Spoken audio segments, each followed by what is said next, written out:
I'm Thomas Geffroyd. I'm the content director for Watch Dogs. So I take care of all the content of the brand, and I specialized in hacking for the team, and I'm their direct contact point for everything hacking. Okay. So I actually spent my youth as a hacker, and my career field is actually in networking.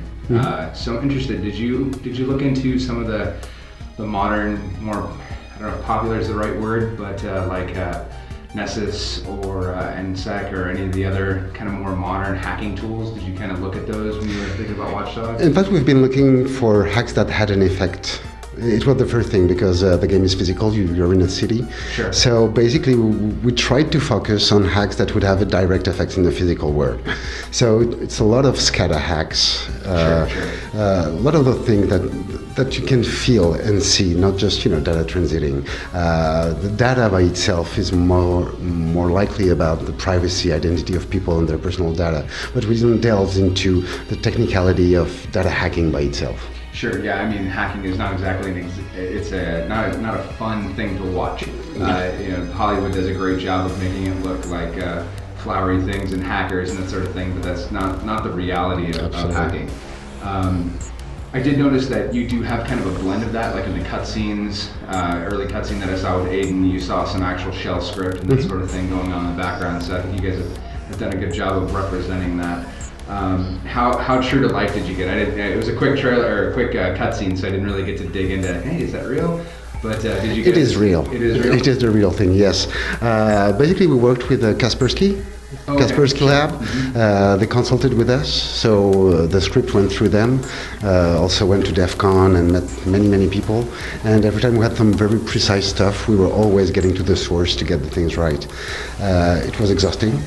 Sure. I'm pretty sure we didn't nail it. Your IT department very nervous. Extremely nervous. But I think in the end, this is something we wanted to do since day one. It was to be true to the hacking culture and to the craft of hacking.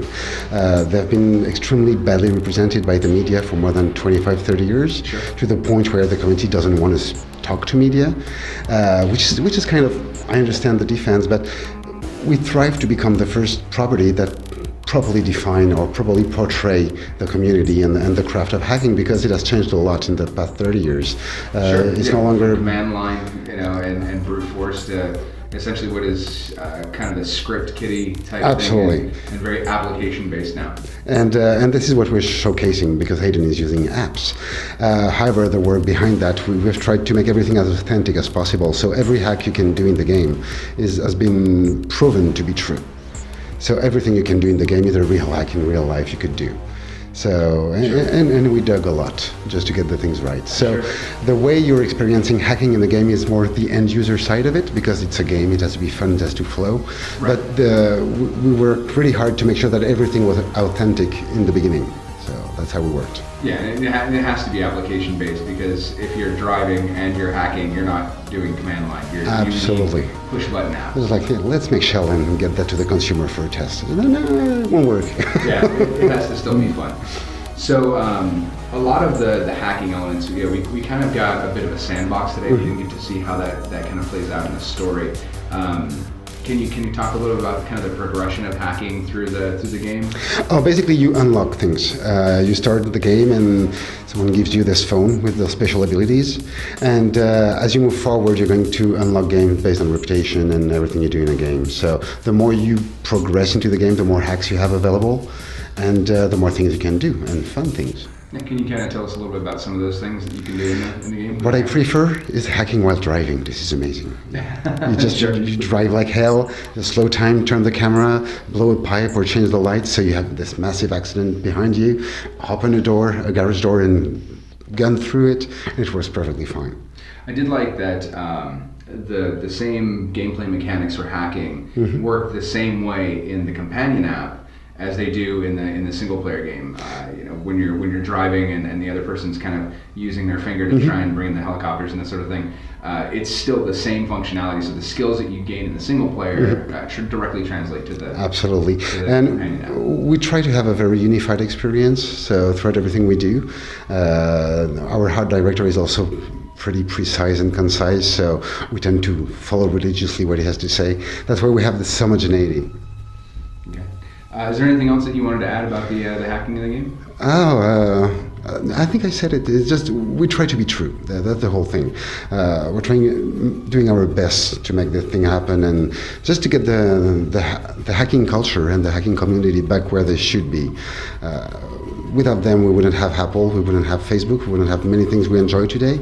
The spirit of the hacking community is needed now. Because they've been talking for 30 years about privacy, about security, about all the things we're just discovering now and starting discussing in the public. But those guys have so many things to teach us, and they're a brilliant bunch of people.